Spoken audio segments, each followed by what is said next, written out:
What's up, guys? Hey y'all. Good evening. Good evening. Good evening. How are you? Oh man, We're back at it. You good, babe? yeah, I'm good. Hey y'all, how y'all doing? Welcome to another live with Love Talks with the Garcons. I am the ever fabulous, awesome, good-looking, gorgeous Irvin's Garcon. And I'm Ann Garcon. Wow, Just saying. that's all you got? The hell yeah, we missed you. Welcome back. Hi, Mahalia. How are you? Hope all is well. Hey, why's she laughing? She laughing at my I introduction? mean, you really love yourself. Oh. You let me say all that stuff. Well, if I don't, if I, maybe because I don't hear it often, so I Oh, gotta say to please myself, get out of here. all Don't even right, start. yeah, it's my turn. Anyway, how you guys doing tonight? Thank you guys for joining us tonight. Y'all know what to do. We ask you guys to simply share with at least five Five people, people. Um, the power of the share. man. It's not. Listen, It doesn't. It's not hard. been going to sleep early. Okay, Yeah, Mahalia, I think we need to do a better job of going to sleep, babe. Like I'm telling you. we're bad. We're bad with it, and then we got to wake up early in the morning as well. And we will literally wake up as soon as it's like to give us enough time to get ourselves together and out in about No, 20-25 I'm minutes. actually just laughing at the fact that you say we, I have sis. to get the As same soon time as, as as soon as you. your head hit that pillow, you're knocked out. So I don't know what you're talking But it's about. late. It's always late. Yeah. We By could do nine a better o'clock, job. by 9 o'clock, and be knocked out, y'all. So I don't know what she's talking about. Whether or not she's knocked out in the bed, that's a different story. It could be on the couch. It could be at her office, aka the dining room table. It could be on the toilet.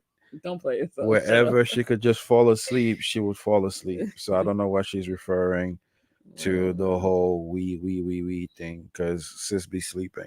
Anyway, Yeah. How are you guys doing? Can you hear us okay? It's been a long Wednesdays be tiring, yo. That hump day, once you get over that hump or getting to that hump, I mean, I'll be looking forward to Thursday though, or Friday Junior, as I like to call it. But we'd be tired. But we are here for you guys. We push through because we really enjoy doing this. Yeah, Mahalia, what you can do is just copy the link and just send it to people via phone numbers or your WhatsApp group or your text and everything like that. So that's the best way to go about and do that. Um, so yeah, man, we're excited. We're gonna wait for we've been touring, but we're gonna get started in just a couple more minutes. Not a couple more minutes, just in the in the meantime, we can meantime. get some housekeeping stuff out the way. Yeah, Go ahead. yeah, yeah.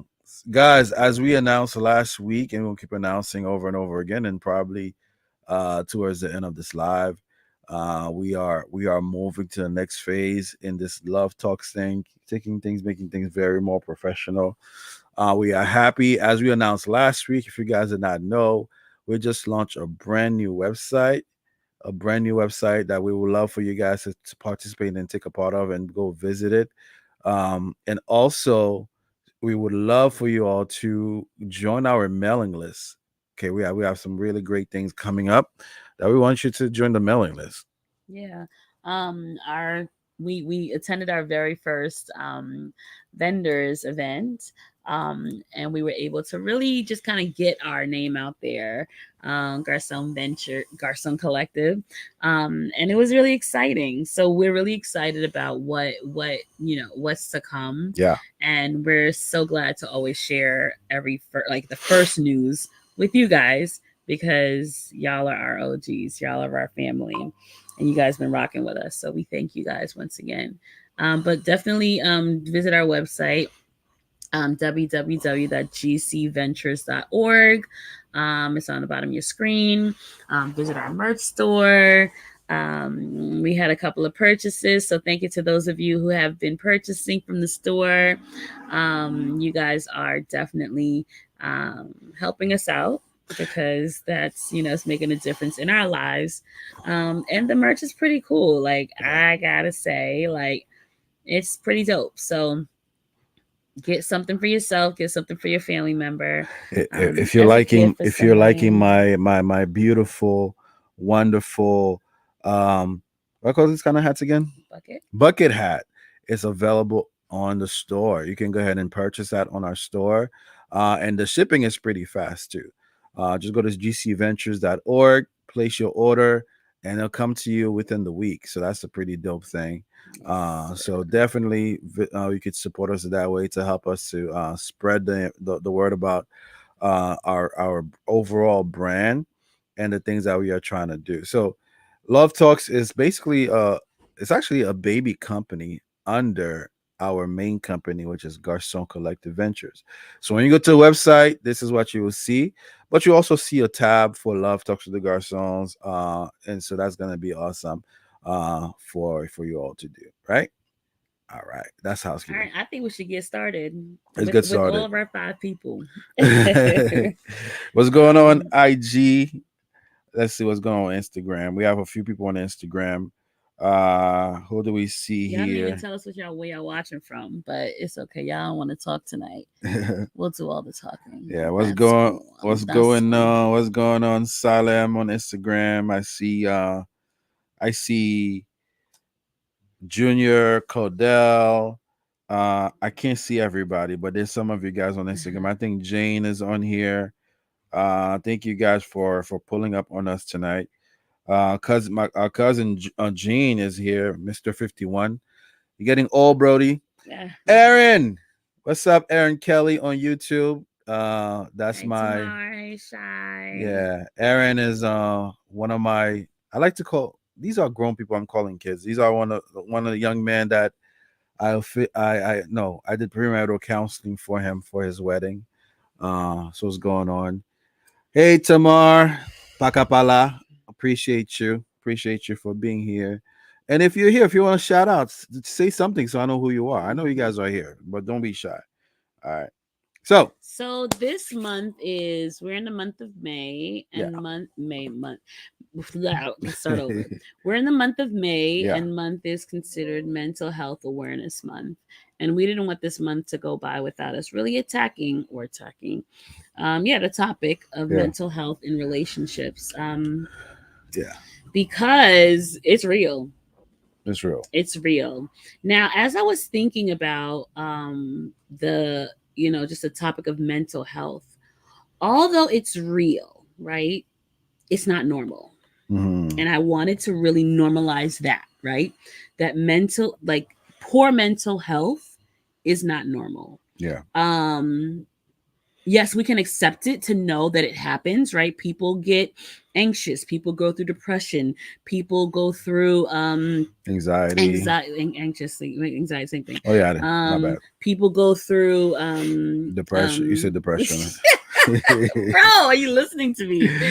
People go through these different different facades, You right? got Where eating disorders. yeah, You got PTSD. You have trauma. mm-hmm. You have Self-esteem, self-esteem yes, issues. stress, Yeah. right?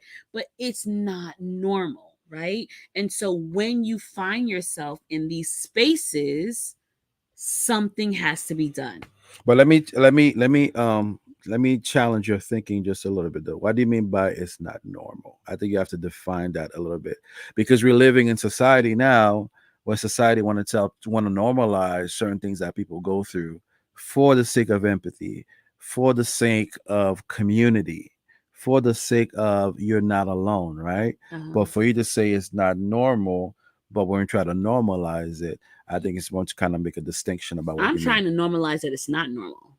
Okay. You know what I'm saying? Like, I feel like society. Who is society anyway? Like, who's society is just messed up and jacked up, right? Wow. And so society will always say something to make you think that things are okay when they're really not. You know what I'm saying? Like, Now, are you saying there's nothing normal about depression. okay? You know what I'm Okay. saying? Okay. There's nothing normal about anxiety. Like, it's not okay. Meaning, like, It needs to be yes, you may. addressed. That's what I'm saying. Okay. Yes, you will go through these things, but you have to do something about it. You have to address it, right? But I think the normalization that society try to do though is to people try go through it. people go through it. Yeah, Yeah. exactly. Yeah. They're And trying I'm to okay with normalize that, and that. Yeah. that's true. It's true, but let's not stay there, right? And let's not use it as an excuse to be a certain way, Yeah. right? Or to avoid doing Yeah. something. You know what I'm saying? Like, oh yeah, Yeah. or and don't and not, let's not make it a label. You know what I'm Yeah. saying?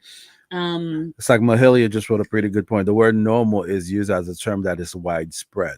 So it's mhm, happening to a lot of different people yeah, and not just because sometimes when somebody is going through a mental health crisis or mhm, mental health disorder or mental illness period, they tend to think it's just them. So they bottle it in.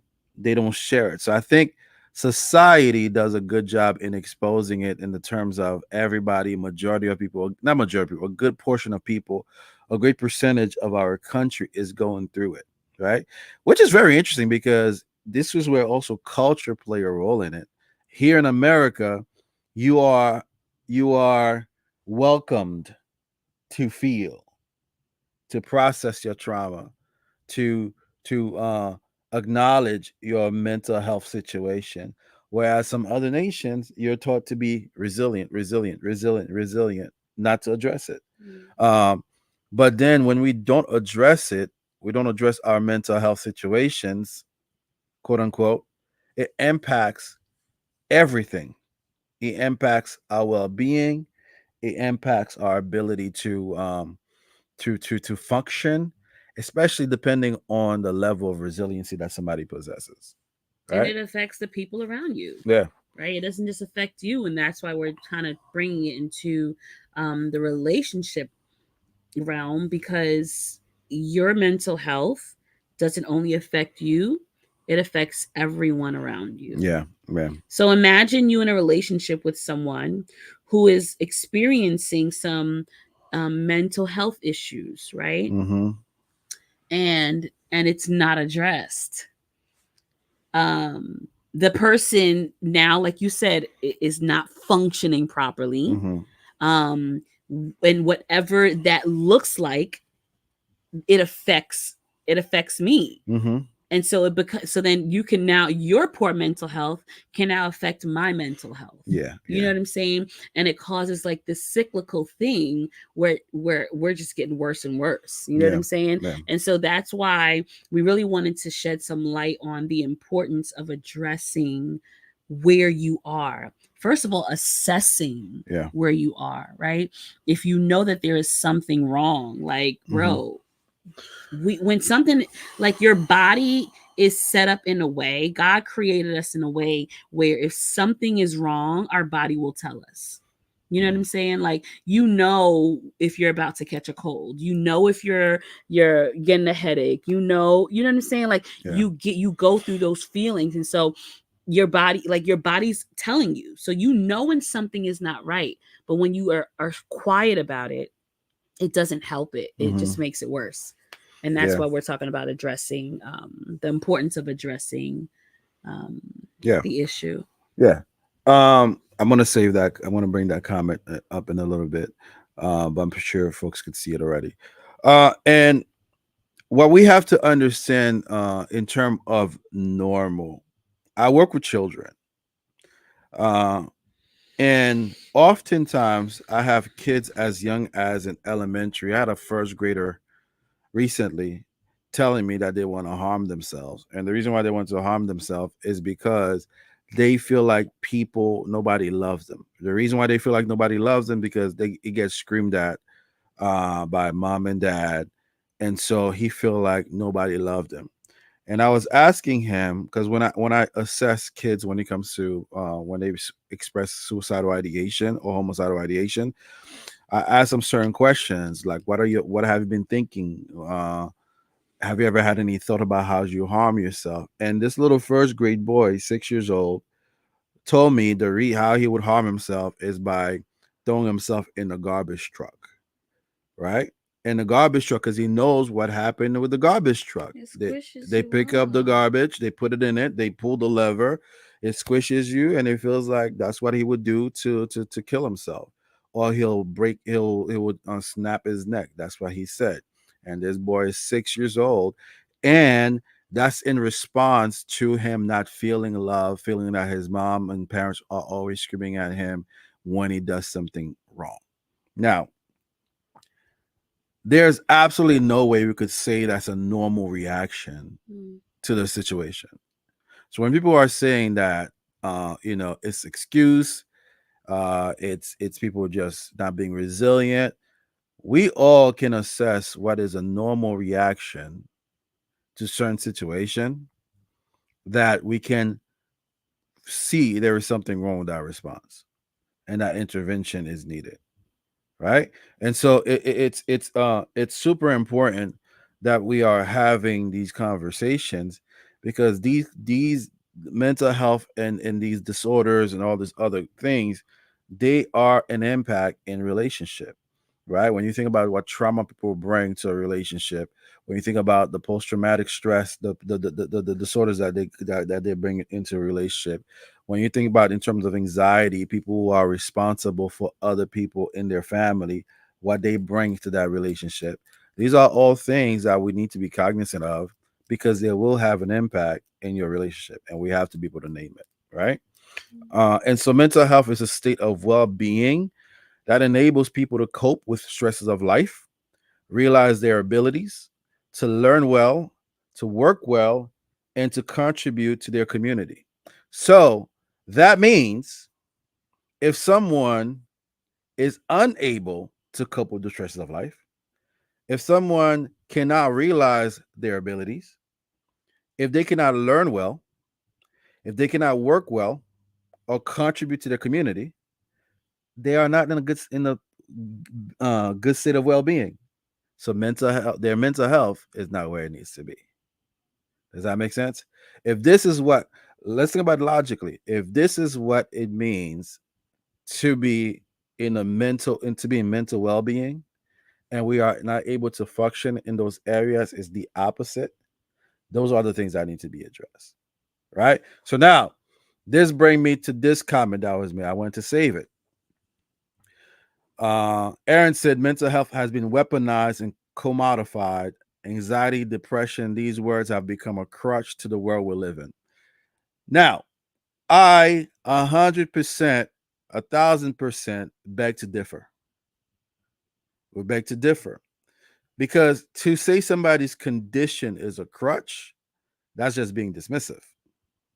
To say someone's ability or inability to cope with certain things, that's being dismissive. Now, can some people use those things as an excuse to escape accountability? Yeah. Should society still hold us accountable for our actions in spite of our mental well-being? Yes. Should we also look to treat to also should we also look to provide support? Should we also look to provide intervention for those things? Absolutely. And Because I think that's the avenue that I was looking at it from, mm-hmm, as far as people using it as a crutch. And I think that's what Aaron meant, mm-hmm, because that's the way I read it, and that's the way I kind of took it, right? Because, like he said, a lot of people, they try to justify why they do the things that they do, or you know what I'm saying, because of the state of their mental health. And it's like, okay, instead of addressing it mm-hmm. and doing something about it, they're using it to justify, which is not fair. You know what I'm saying, to the people that are being hurt in the process, Mm-hmm. because your mental health, or your well-being, your poor your how do we say it? Your poor mental health, or Your lack of well-being, or your poor well-being, either whatever. way, it works either way. Your poor mental health, right?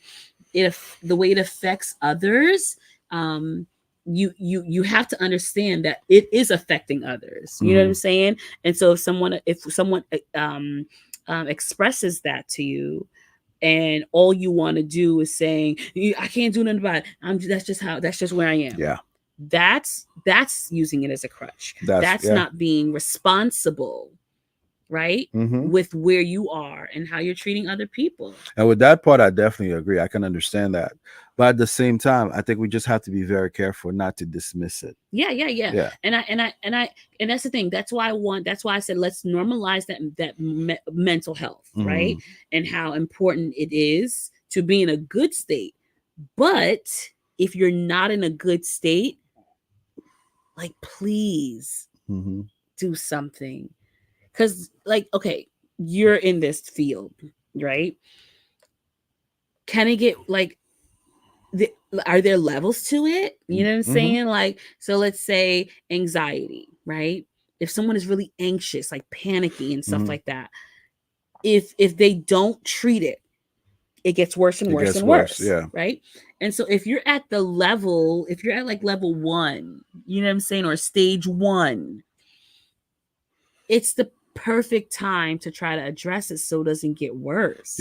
I had one of my first experience with dealing with a student that had anxiety. Is It was an eighth grader. He had, I don't know what triggered it. There's something triggered it in class. I think he made a mistake doing a presentation or something like that, and then somebody laughed. Somebody laughed, and exactly, Mahalia, that student went had the worst panic attack in the world. For him to come to school, he will come to school. I think he spent like a whole week in my office. A whole week in my office. I'm sorry. Every other day, we try to get him to go back to class. That kid was literally shaking just to walk to class because of one thing that triggered something in class.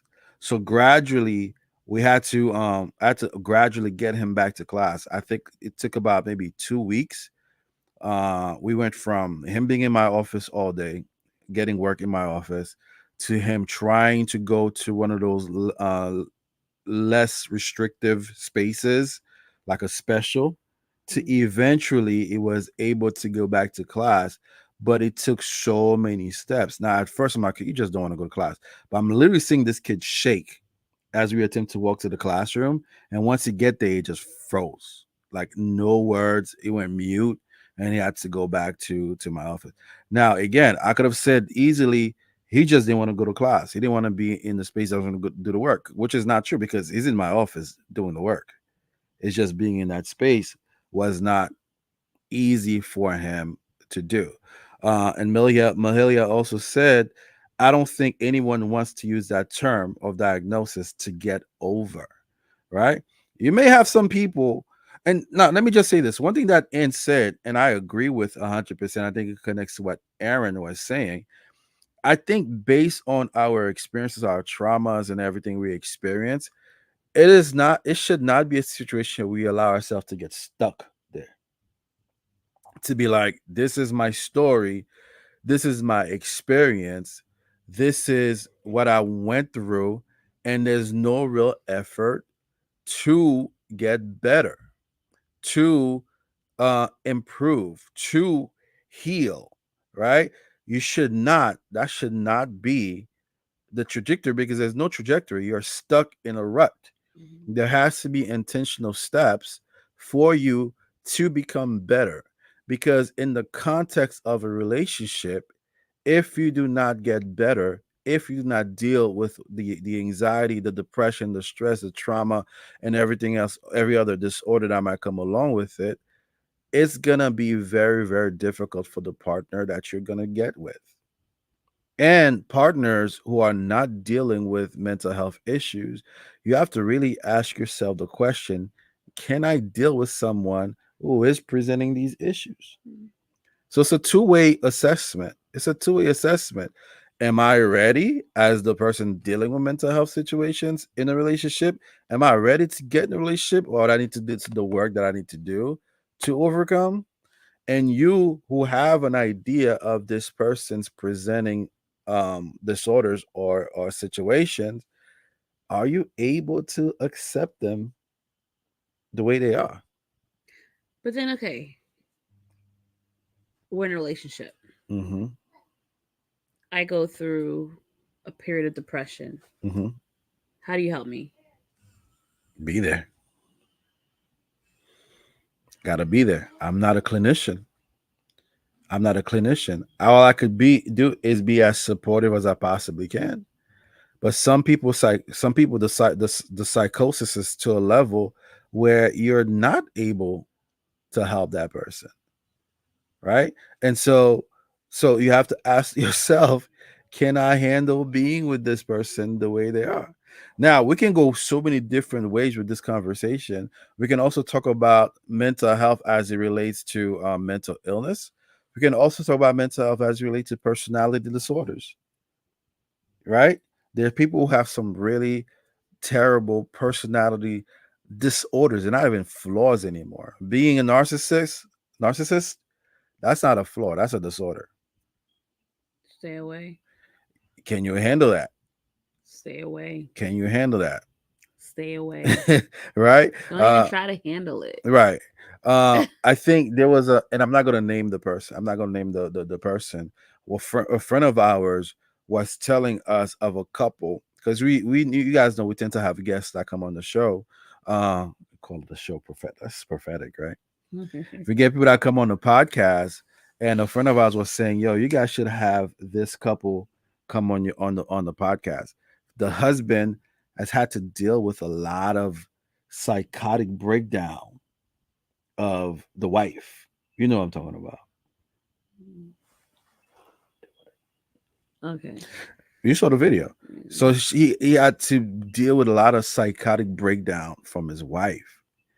To be able to be present in those situations, that is rough. That's that sickness or in health That is vow. rough. It's that promise that you You made. know. But now we're not necessarily talking about mental illness, right? We're just really kind of being a Yeah. little surface and talking about the ones that you can, right? Like, and not saying that men you can't get help with the mental illness, right? Mhm. But the ones the pretty surface ones, the ones that are more prevalent, right? As far as and I think the ones that I guess normal people really go through, like Yeah.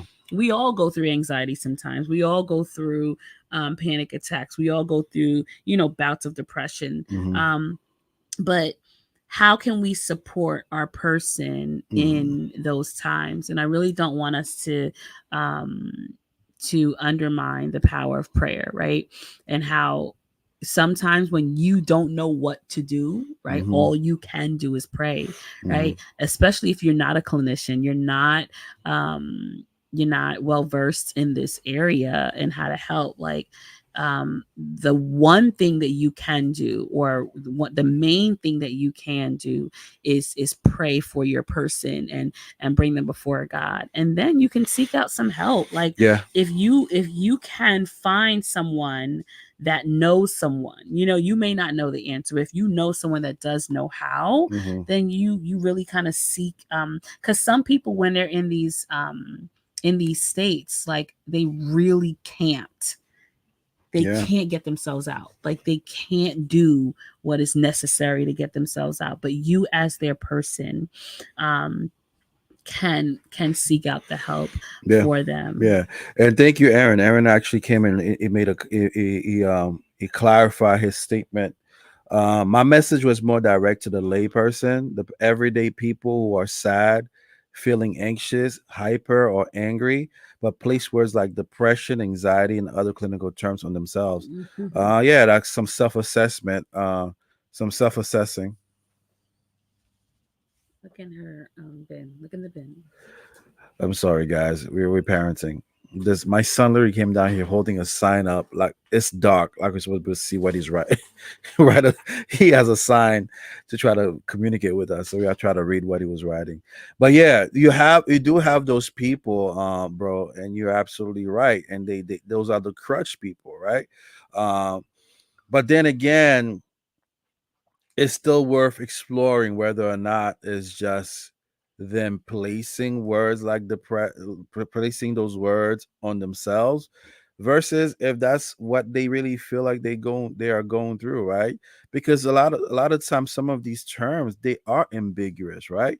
What is being sad? And it's so funny because when I meet with my kids, the first thing that we do before we start our session, they have a little form that they have to fill out. It's a feeling check-in. And the feeling check-in is they have to select what they're feeling in the moment. And sometimes they are literally asking me, Mr. Garcon, what does it mean to be irate? Because remember, keep in mind they are elementary. And then sometimes when you explain to them what the definition of irate is, like, oh yeah, that is me.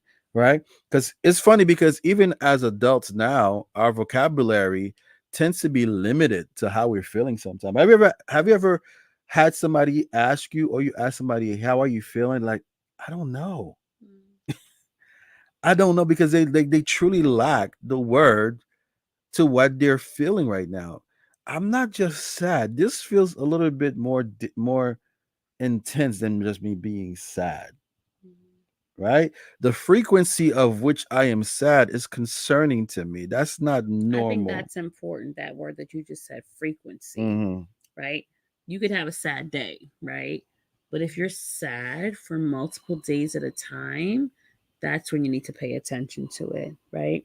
If you're anxious for multiple days at a time, Hmm. and even goes into months, the Hmm. frequency is what it makes the difference. The frequency and also intensity The frequency and intensity. and latency. All right. Isn't frequency and latency the They're not same? the same. Latency is like How the long it lasts how for. long. So when you are in clinical things that we do, I say we, because baby girl's in school right now. She's doing her thing. She just finished her first semester. Show her some love. Yeah. So the frequency is how often something happens. Intensity is how intense it gets.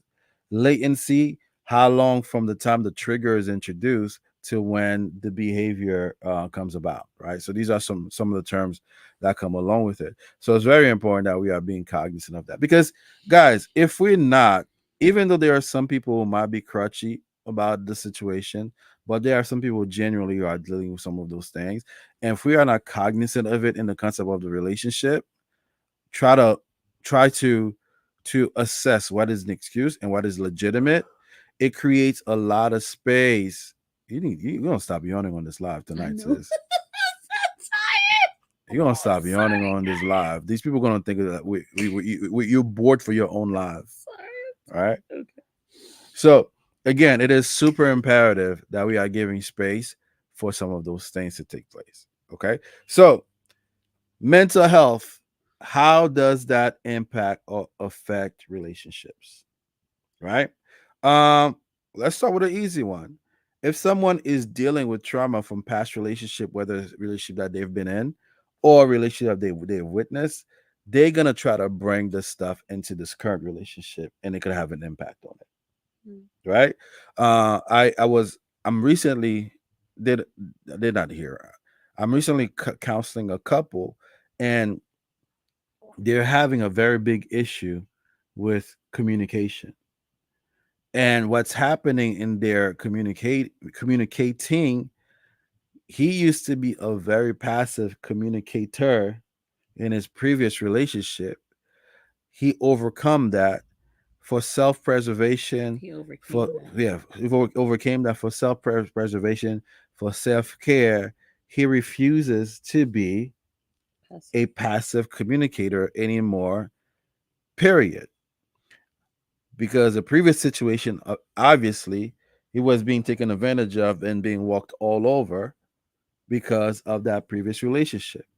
So now with this newfound with this newfound boldness, this newfound overcoming, his overcame that. So this new person has This to new now. person She had has to. She's There you go. This new person has to deal with the this newfound assertiveness in communication, which tends to borderline being aggressive, and it's not a good thing for her. And they're having some issues now because it's being more of an aggressive communicator than he used to be before in his previous relationship. Right. So that is that's something. not fair. It's truly not. Like you can't. Like I can't now take the backlash for something that somebody else did. Absolutely. But that's the reality of what tends to happen when when trauma is not dealt with, right? Then you have the people who may be having daddy issues. Somebody in current events, right? My boy David Mitte, you guys know David. He's been, and a lot of other people have been giving Cassie's husband a lot of props. If you don't know, Cassie's the artist. If you don't know about this, you must be living on the rock for real, for real. Cassie, the recording artist on the Bad Boy, used to be with P Diddy, or Love, whatever you want to call himself. We're not gonna be long, guys, because I don't want y'all to be seeing and keep yawning on. Guys, that doesn't make any sense. Uh, so now the video came out.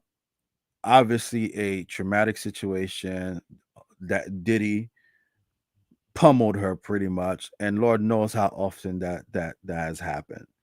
Imagine her bringing this trauma to her current relationship, and we don't know her new husband, but people giving him a lot of props, a lot of love to help with the recovery of where she is right now, right? So it's So why did you bring that up? I bring that up because when you talk about mental health in relationship, there has to be work to get her to a place where she feels safe, right? In the safe, both figuratively speaking and also um literally speaking. Okay. Yeah, I needed to see the connection. But yeah, so it means like he was able to kind of get her to a place where she felt safe, where she felt like what she experienced she wasn't going to experience again. Um, but it had to take for her to really kind of see that she needed help too. Like, because what Shai just said, she said prayer is essential. However, there has to be a sense of self awareness, a willingness to change, and accountability. A partner can be supportive, but it takes the person wanting to change, right? How do you get to a place of wanting to change when you feel like you can't? You know what I Mm-hmm. mean? Mm-hmm. I feel like when it becomes that severe, that's when you have to be the person that gets the help for the person, Mm-hmm. right? Because if that person can't, if you can see that this is no longer a crutch, right? This is no longer being used as an excuse. This is really severe, and they really don't have that capacity. Then you need to take matters into your own hands. Yeah. You know, Yeah. I pray that we never get to that space, right? But like, if you ever had to, like, if you ever like found yourself in a deep state of something, it's now my duty to seek out help for you, Yeah. because right, I want the best for you. So um I think Yeah. it's a really touchy issue and topic, Yeah. um but it's so necessary to address whatever it is that you're going through. One thing that mental health does, in relationships, it breaks down communication. Yeah. Like Irvin said, like we're no longer able to communicate healthfully, Mm-hmm. because you're not in a healthy state, Yeah. right? Yeah. And so even if I'm trying to communicate something to you, you may not even receive it, because that whatever your state is, Yeah. it's blocking you from being able to really be Yeah. receptive to what I'm saying. Yeah. Because when you have good mental health, it's so weird to say that. Some indicators of good mental health is you have an ability to be resilient when you are stressed, right? When you have good mental health, you know how to express empathy. People who are not empathetic tend to really have poor mental health, right? When you have you're able to be flexible when you have good mental health. You're able to be optimistic. You're able to be stable in your behavior. You're able to be respectful to yourself and other people. You're able to be self-confident. You're able to have a sense of belonging. You're able to think clearly, and you're able to have a sense of contentment, right? So all of these things come under the umbrella housing. I'm hairy, Jesus. Always been. I just noticed that on camera. But anyway, when you have good mental health, you're able to be pretty much even kill with some of those situations, right? So now imagine if and you're able to bring resiliency to your relationship. Mm. When things get rough, you know how to deal with it. You're able to bring empathy, try to see where your partner is coming from, trying to see their point of view, try to understand their feelings and their hurt. You're able to be flexible with your partner. You're able to strive for a stable and healthy relationship with your partner. You have productive behavior towards your partner. You're able to take care of yourself and your partner. So what if you don't have good mental health? Bro, you don't need to be in a relationship. All of these things will be the opposite in that relationship. Can I get an amen? Amen. So that's the importance of being able to make sure we are addressing our mental health whilst or before you are in a relationship, because if you are not addressing it, it will definitely have an impact on your relationship, On a healthy on a relationship. healthy And relationship. I feel like a lot of relationships suffer because people aren't addressing where they are. And there are actual mental health assessments that you can take to see your state, to see where you are. Mm-hmm. If we, I think we just got to be honest with ourselves. We have to be honest with where we are and not be embarrassed about it. Like, if you're experiencing something that you know is not normal, and I'm gonna keep saying it's not normal, Mm-hmm.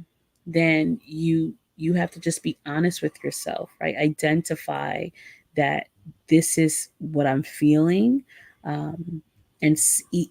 I feel like we are in an age where, and I'm not trying to be I'm not trying to be insensitive, but I want to say this, I want to say this and not be offensive.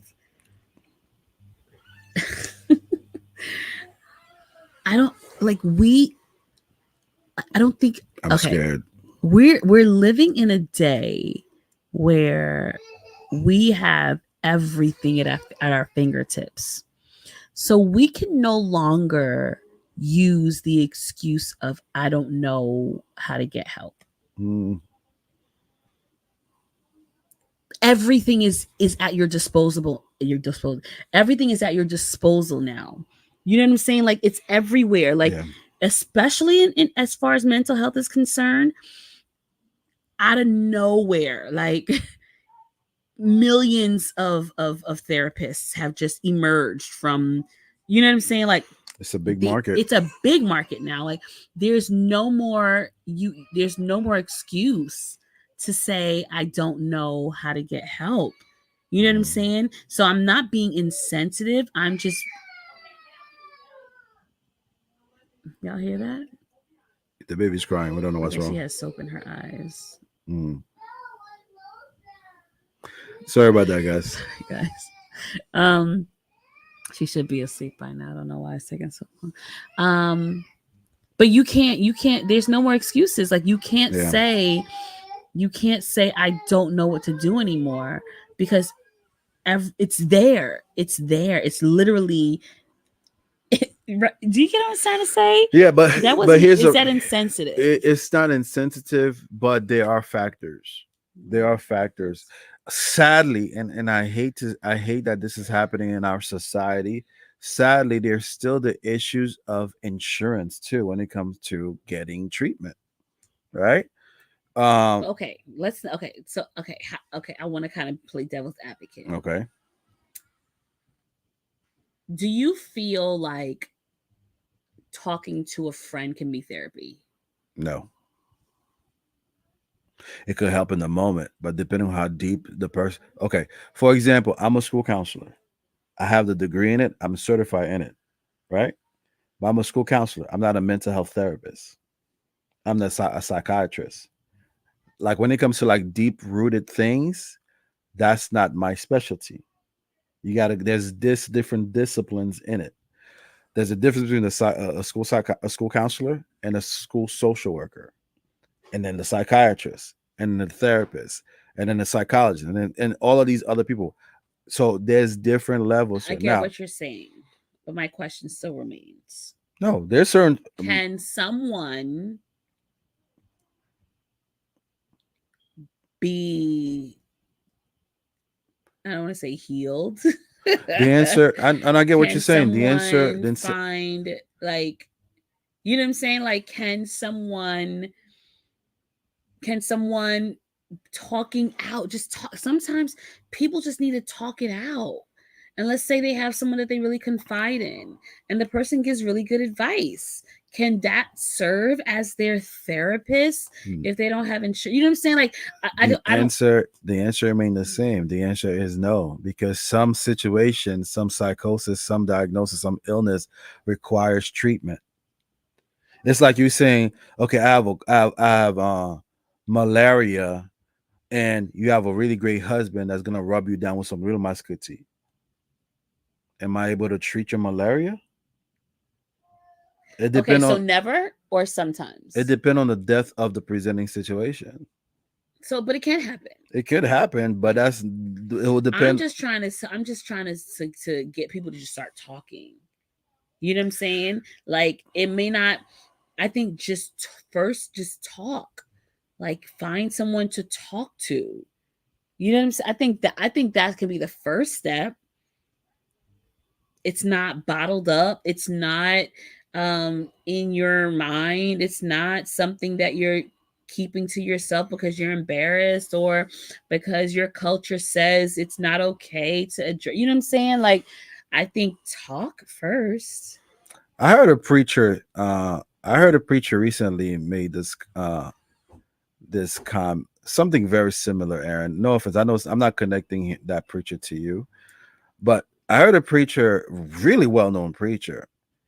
He had the boldness to actually say things like depression, those mental illness thing. We're not talking about just mental health at this point. We are changing to mental illness, which is a condition. It's an actual condition. All of those things are men made. They are not real.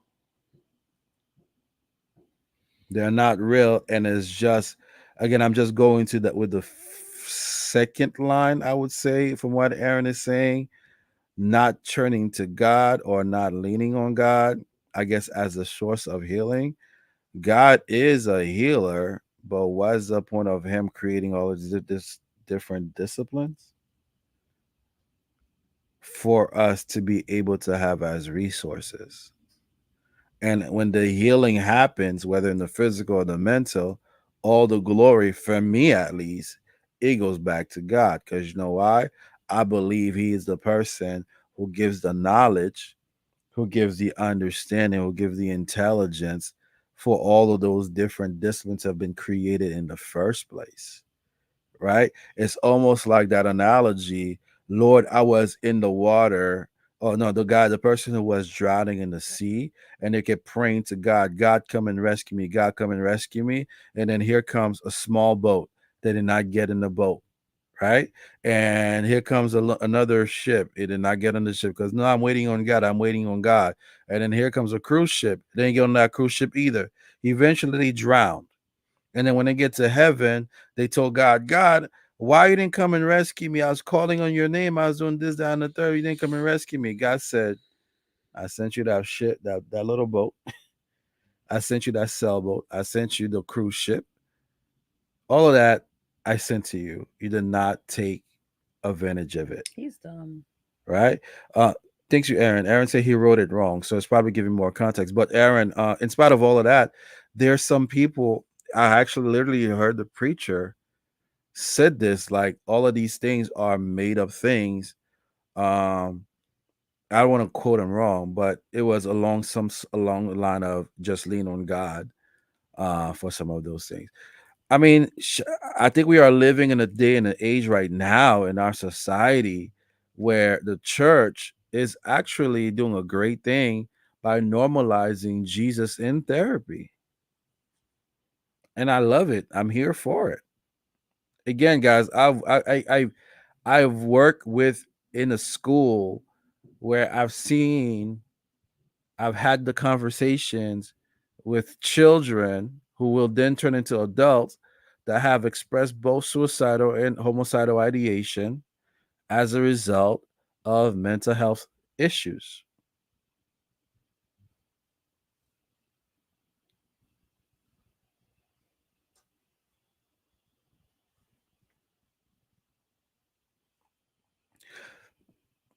Yeah.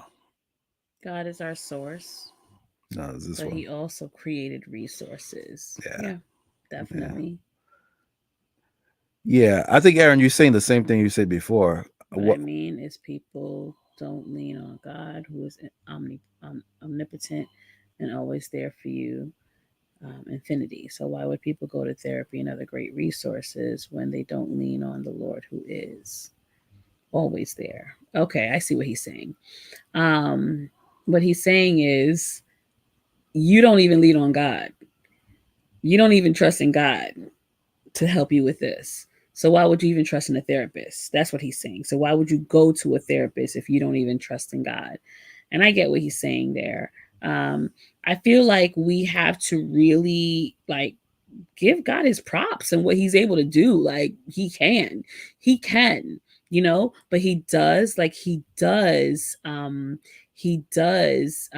provide us with these resources to help us, get to where we need to go. But there's some people who, like he said, like they don't even think that God can help them. So if they don't think that God, who is omnipotent, can help them, why would they even rely on a therapist? So there are certain people who just kind of will remain stuck in a space because they're not taking any steps towards healing. You were at Shiloh that Sunday when I preached that message. I was invited to preach at a church, and doing the research for that particular sermon, it was actually a couple years ago. This same month, they were doing mental health awareness, and just in my research, I found out so many different men of the cloth who have committed suicide, who have committed suicide as a result of just the burden of being the pastor, of pastoring a church, and other things that are impactful in their lives, but yet they still took their own lives. Why am I saying that? I'm saying that because as much as we want to lean on God, and it's going to sound like not super spiritual, as much as you want to lean on God, it's like saying the same thing. You have cancer, don't go to the doctor. I don't think that's what anyone is saying, and I don't think that's what anyone should say either. But when it comes to mental health, I feel like there's this big thing in the church. And again, I'm glad that we are kind of getting away from it a little bit to understand you can have both. We need human touch. Let's go biblical for a second. Why did God felt the need to create Eve for Adam? It was to be fruitful and multiply and have sex and all that stuff. But there's also this need of companionship too. And mind you, Adam was able to walk with God in the garden. They were having audible conversation. You know what I'm saying? They were able to have audible conversations, but still needed that human touch, that relatability. I think we're saying the same thing. Yeah, but I just don't want us to be in a space where we're singing or we vilify people who seek therapeutic services for their mental health as them not trusting or leaning on God. No, it's people who won't seek those services because they don't trust that God can. You know what I'm saying? Like, I don't think we're saying the same thing. And I don't think there's any vilification either. Like, we're not vilifying. I don't ever want anyone to feel like they're being vilified because they are Seeking seeking. man-made Yeah, services. no, that's why they're there. You know what I'm saying? Like, we'll take our kids to the doctor if they're sick because we know that the doctor is skilled in that area and knows what to do Mm-hmm. prayerfully. But we're not gonna um, um, um, neglect praying for them even while we're at the doctor. You know what I'm saying? I'm not gonna, like, even when I'm at when I take my kid, I'm praying over them while we're in the doctor's office. You know what Mm-hmm. I'm saying? Because I believe in God. I believe in what God can do above what the doctors can do. You know what I'm saying? Add his super to their natural, we're good. We're You know what I'm good. saying? We're And I good. think that's the avenue we need to take when it Yeah. comes to mental health. Um, Trusting that God can do it, right? But also believing that He's placed people around you to help you get through it. Yeah. Yeah. Because you have to pray and act. You have to pray and act. There has to be action behind your prayer. Um, because if you don't take any actions, people you say, "Oh, God help those that help themselves." By the way, that's not a verse, but that's not scripture, by the way, because we say a lot of things are not scripture. But it does says faith without works is dead. So you have to take the step that you need to make things happy. Now, you could survive. You could be in a relationship that is surviving, but is it thriving? Right? Is it flourishing? Right? We celebrate our parents who have 40, 50 years of marriage. We celebrated. Yay, they have They all barely these made years. it. How many of those years were happy? How many of those years were healthy? They were surviving. How many of those years have now created children with trauma? They were able to be resilient, right? But the impact it had on their children and their children's children, right? When you see the doors closed, your parents' door room is like you think they're knocking boots. No, somebody's getting knocked out. Somebody's getting knocked out. We went to Haiti to do a workshop. That culture is very patriarchal, where these husbands were literally abusing scriptures that says the man is the head of the house, where they were doing everything that they wanted to do, having other families in the same town, probably next door to their wives. Come on now. I'm coming. Pause. Pause. Let's be practical with the spiritual, right? And so like Matthew was saying, and Shaika and other people were saying, uh we have these people here to help us. They were created. Now, if you don't think that that those disciplines were created and ordained by God, then that's a different story. But I'm a firm believer that these fields and these experts were there to be able to help us with some of these presenting issues. And again, guys, it's very super important for us to address these mental health issues as we are engaging or seeking to get into relationships, because it will leave you guys in a state of unhappiness, right?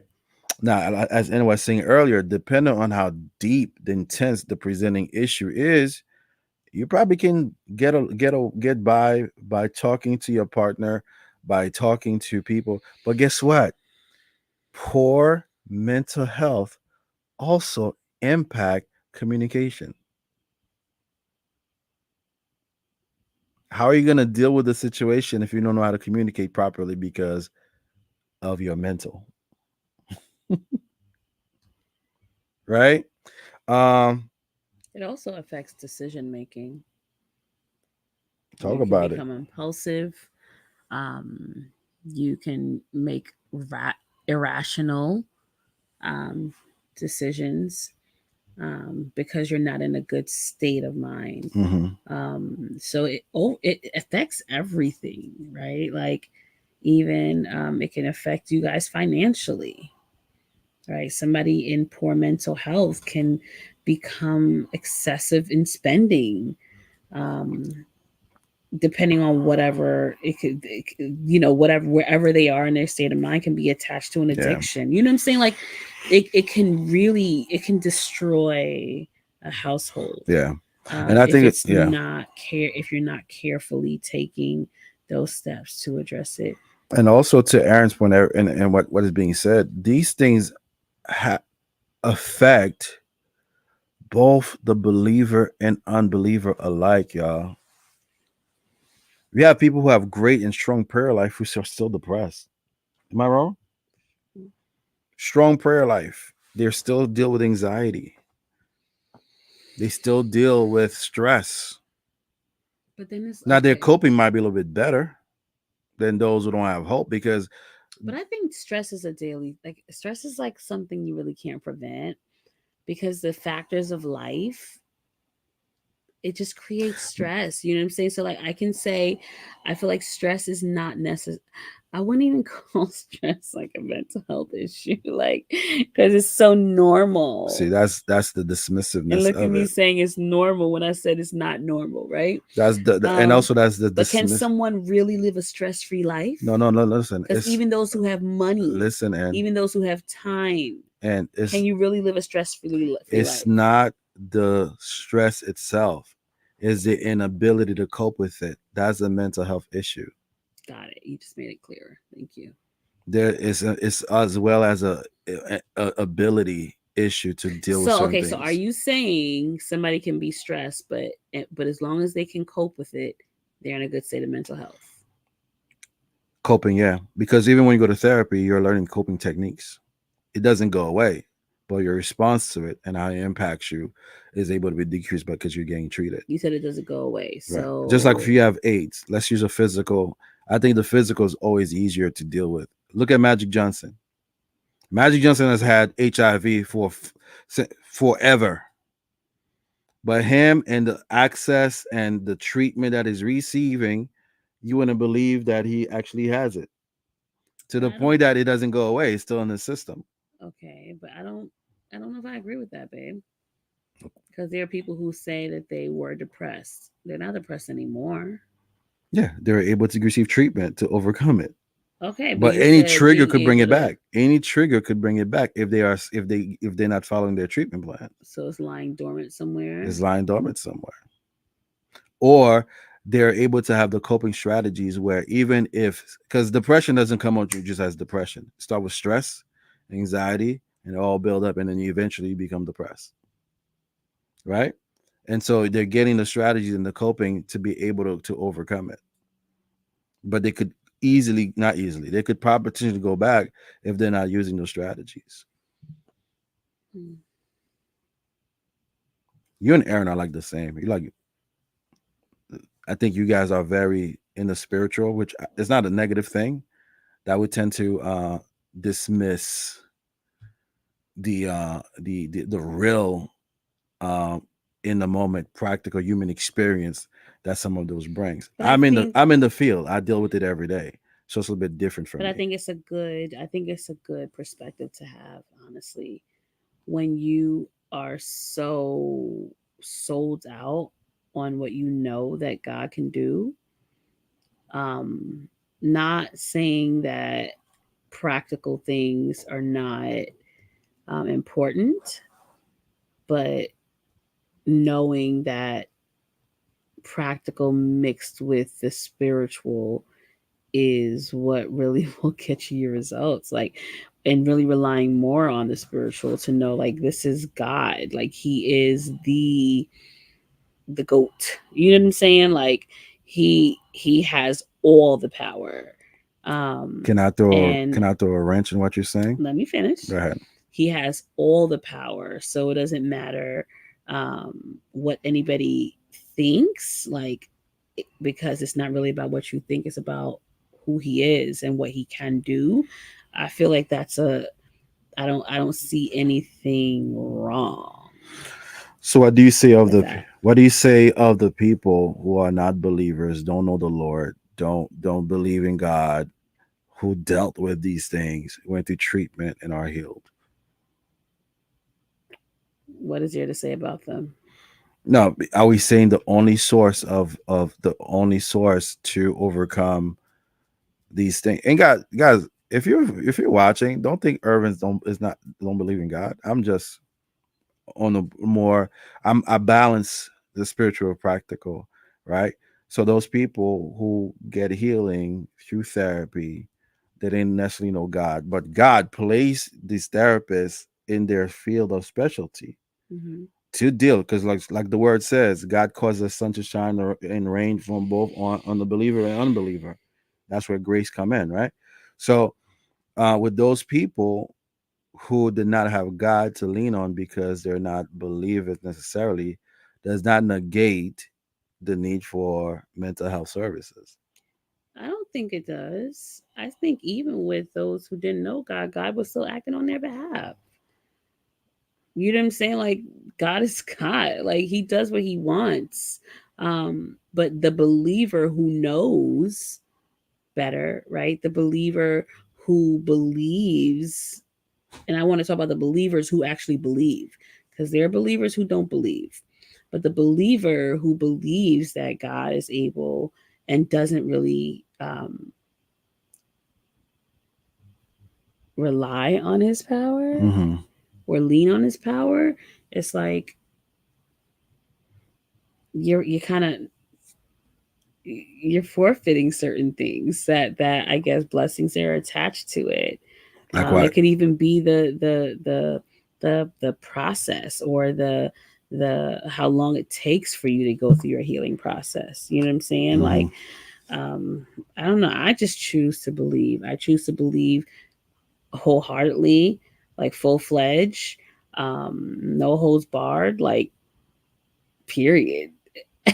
And I'm not negating that these resources are there to help me, but I'm not relying more on the resources than I'm relying on God, you know? And I think that's what every believer should be like. That's how we should walk with Christ, like leaning more on him than we lean on anything in this world. Because even the resources are fallible, right? There how many cases have you heard of malpractice, right? Because they're not perfect. They went to school for this, but they're human just like us. Very similar to how many people who prayed for their healing but never got it too, Okay. both in the mental health and physical. How many times we actually are questioning, like, we pray, God, but you did not heal this person. But then this They is what I died. want to say, because I was talking recently about this, right? And Uh-huh. this is kind of going into something different.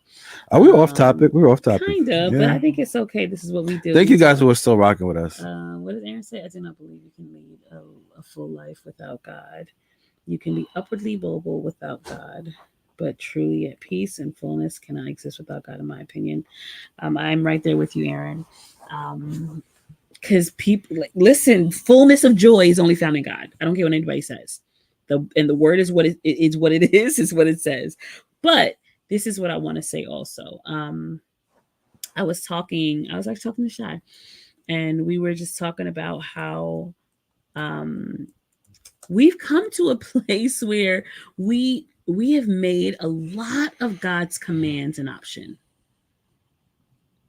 Like what we follow what we want to follow, and whatever our flesh desires, we will fulfill that because we know he's gracious, and so we will make a lot of his commands options for us. Mm. But then we want him to do all these things for us. And I'm not saying that the people who pray for healing and don't get healed have not have made some of his commands options, but we don't know. We don't know where people are in their lives. And you could be on a stage where people feel like you are here, right? Because this is your platform. But you're really here, bro. You know what I'm saying? Like that's why they say salvation is personal. Mm-hmm. That's why they say your walk with Christ is personal, because I don't know what you do in the dark. I don't know what your secrets are, but God does. And I'm not saying that God punishes people by not healing them. I don't know why God chooses to do what he does, but I do know that people can be Ultimately, very selective in what ultimately is they God's will. Ultimately is God's will. I think it's easier to say God's will be done in that context I think it's a cop out answer to say, well, maybe in the dark they didn't fully believe, or maybe in the dark they didn't really have mustard seed faith. I don't know what's smaller than mustard seed. Their faith was the size of a needle point or something like that. It's just easier for us to assess it of some kind of lack in that person's faith. But the easier answer is just ultimately we could just say it's God's will be done, right? Ultimately, instead of trying to assess, okay, what was this person doing behind But closed I'm door? not saying that's why they weren't healed. I'm just trying to make a point about how people have these prayers that they pray where they want God to answer, but their hearts are far from Him. You know what I'm saying? And it's like, That's wait. That's the point I'm making. mhm. We are automatically assessing that's what it was. Their heart is far from God. But and we also gonna acknowledge we just don't know. It's easier to say than that God's will was done. Whatever happened, it was God's will. We cannot say it's because that person's heart was far because we don't know, like you said, Mhm. or they lacked the faith. We don't know, like you said, or they were saying something they didn't really believe in. We don't know, like you said, because instead of just wonder, dang, they really didn't get their healing. We just assign it to a lack that that person presented. I never do that. I'm not saying that. A lot of people. That's what you just say. You're not. I'm not saying you believe it. Mhm. That's what you just said. Their hearts was far from God, or No, okay. So I don't want you to attach this to people not getting their healing. I'm just talking about people and their petitions. It doesn't have to be about healing, because like we were kind of going off of a tangent. It doesn't necessarily have to be about healing, right? Um, I love it. I love when Natalie comes and throw a monkey wrench in the conversation. Say, but can we say that is God's will? because if you read, like it is God's will that we all be healed in good health, right? Isn't that like in the Word? But I can find the verse for you. It is we sick as heck. right. Why? Because of how we treat our temple. Like Oh we can go gosh, for here comes Mike Todd. days, You right? gonna start throwing Chinese food We on the gotta wall? no, we have to do the work, like you said, right? I mean, like we treat our temple the way we want, and then we talk about, oh God, heal me, heal me, heal me. But what are we doing? Are we doing the work to be healed? It is Ah, it is his it is his will. so going back, Will. It go. is his will. So if we could pivot back to our conversation, are we doing the work to be healed? So are we seeking the counseling and therapy that God provided as a resource?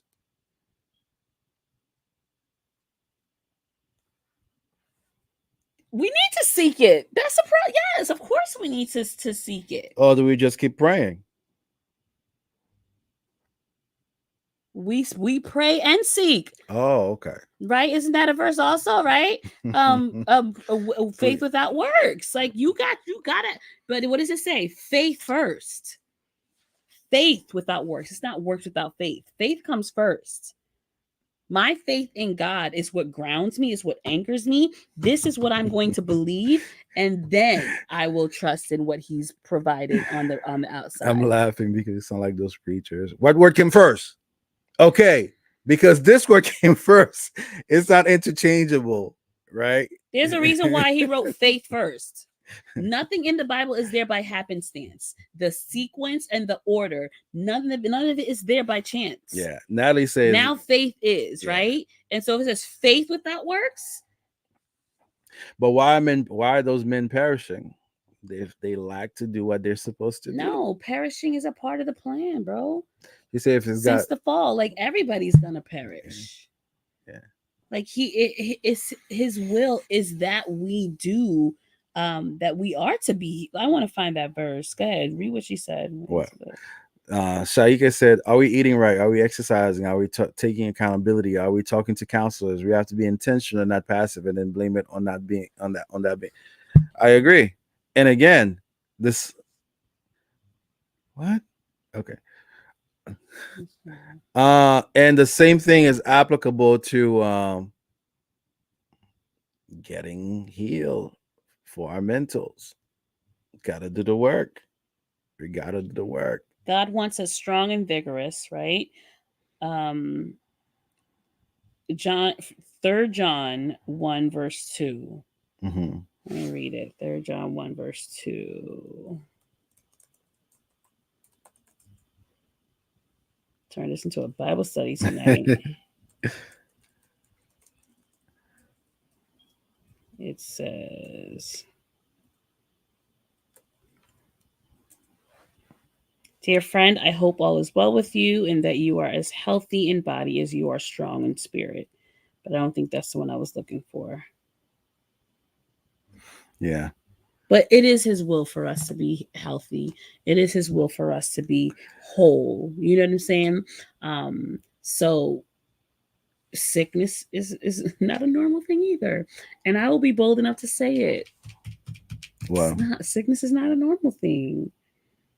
I think we really need to take things for what it really is as believers. and also, Y'all gonna think I'm super spiritual, but that's not what it is, y'all. It's literally the word of God. And I'm gonna stop. Let me just stop. Go ahead, babe. yeah. And so, guys, I don't know how we got here. I don't know how we got how we got here. Listen, But overall, listen, yeah, God is the ultimate doctor. And I'm gonna stand on this firmly. I'm gonna be flat-footed, okay, boldly say that God is your ultimate doctor. Okay, when you are going through mental health issues, yes, there are therapists, but before the therapist, Jesus is the therapist of all therapists. I don't care what anybody says. You can and it's not even an opinion, bro. It's a fact. no, You know what I'm but saying? that's a. I be honest with you, Mm-hmm. just so that guys, we're having a transparent moment. By the way, Yes. I hate when people say, "I don't care what anybody say." Mm-hmm. To me, that's such a dismissive statement that you are discounting or dismissing other people's experience because they're saying what they're saying from a place of experience. So when you say I don't, I hate when people do that on social media. I don't care what I gotta say. Yeah, you're gonna go post something on Facebook. I don't care what nobody gotta say, blah blah blah blah. So why are you posting it? But I think it's a very no, dismissive I think statement. that comes in terms of practical things. I'm sorry. I'm not taking it back because I feel like if I in practical like cuz hey look, in Urban thinks that all right. I think in practical expressions or whatever you want to talk about practically when you say I don't care what other people think because there are different opinions, you can't say that. It's not fair. When I teach opinion writing to my kids and we talk about our favorite fruit, if mine is banana and yours is strawberry, I can't impose my favorite fruit on yours. That's a practical idea. But when we're talking about God, I want us to really understand how it's separate. I really want us to understand how it's how different it is. There's a complete difference between the practical and the spiritual. And that's why I say when I'm talking about things of God, I don't care what anybody says because whatever the word says is what it is. You know what I'm saying? You know why And that's so you know that's why not that's so when still you so wait, yeah. no, so when you say I don't that you hate when people I could understand that Mm. because in those aspects, yeah, like you can't just say I don't care what other people say when there are other opinions to be had. But You know that's as far as the things of God are concerned, I don't know. It's you know different. what's even flawed with that argument? What? You have people of God like right now in this generation who are still arguing biblical principles who are so differing, and they will tell you, "I don't care what nobody said. That's what the Bible said." And they're arguing.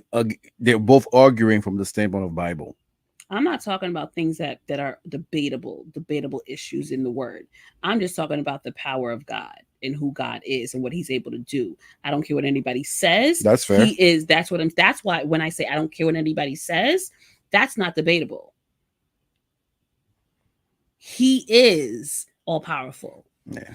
over the doctors, over the therapists, over anybody you want to say is Yeah. there to help. Like Matthew said earlier, he is the source, but then he gives resources, right? So don't tap into those resources. Just stay with the Tap source. No, I'm not saying that.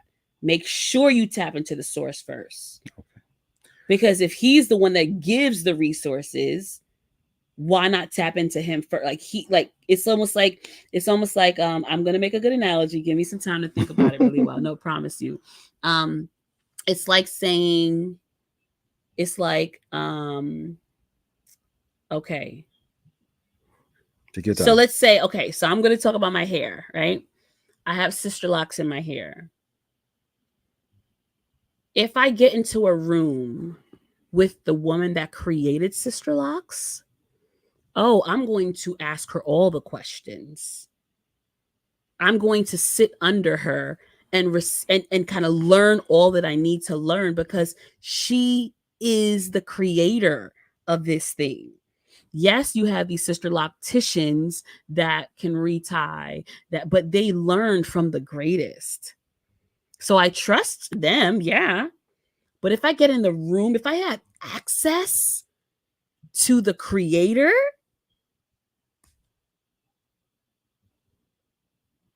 don't make your face like that, like you don't understand what I'm trying to say.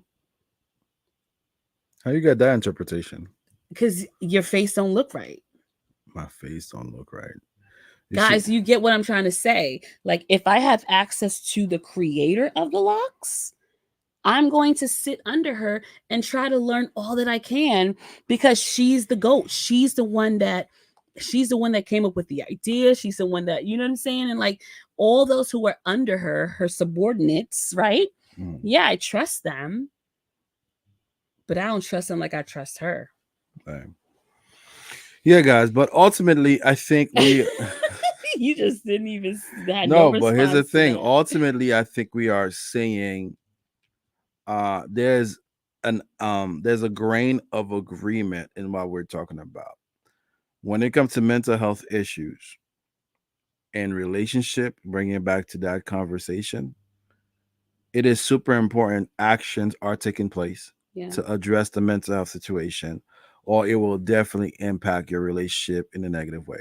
Mhm. Now, whether or not your source or your actions to overcome your mental health issue is strictly prayer, or it's strictly um, service providers, or it's a combination of both. I say do the combination. Whether it's whichever one, whichever place you find in yourself in that spectrum, it is super imperative that you're taking the necessary step to address your mental health, as it can impact your current or future relationship. If you think back, how you impacted your past relationships. Does that make sense? Yeah. Can we Yeah. agree on that? Mm-hmm. On that note, that's all we had for you for the night. I don't know where this live went, but that's the beauty of the live. We tend to we let it go where it needs to go. Guys, take care of yourself. Take care of your mental as much as you're taking care of your physical, as well as much as you're taking care of your spiritual, right? Because you are this holistic being. That all three of these particular component makes you who you are, right? And one can impact the other, right? Good. Yeah. The joy of the Lord is your strength. Yeah. And the creation of therapists is his extension. I don't know. Niggas added to the I word. don't Did I know. just say niggas? Oh, you said Homeboys added to the you just said the word. N word on the live. Y'all, we want to thank you guys Yeah, for joining us yeah. tonight. This one was interesting. This is how we are a lot. Like, we have these Conversations. conversations a lot. I tend to be more on the spiritual side. He tends to be more on the practical side, which really kind of balances us. But yeah. But Jesus is always going to be That's right. the main event, the main character. Yeah. But yes, thank you guys so much for joining us tonight. Like Urban said, take care of your mental health, but pray, and then seek. Yeah. Ooh, pray and then see. Like, don't get me started, because I'm about to preach on this night. on this night. On I'm about this to night. preach on tonight. All right, y'all. Thank you guys for joining us, and we'll see you guys next week. Right. And don't forget to go visit our website and join that mailing list. We are going to be working on a couple of things that we want to get to. Those on our mailing list, thank you for those of you guys already done so. Just go to gcventures.org. I'm sorry. Ooh, that was nasty. I just burped on the live. Go to gcventures.org and join the mailing list so you'll be the first one to get information about what we have going on. We are going to be doing a webinar very, very soon, sometime in June, and we definitely want. It's going to be an intimate situation, so we definitely want you to make sure you are partaking in that. Okay, so this is the website. We are so excited about it. We are so happy that it's up and running. This is a place to find about all things Garcon Collective. Collective. You'll find everything you need to know about what we're doing, both as a unit and as individuals as well. So go ahead and check us out check out the website and join the mailing list. Okay. And we'll see you guys next week. Yeah. Deuces. This is y'all.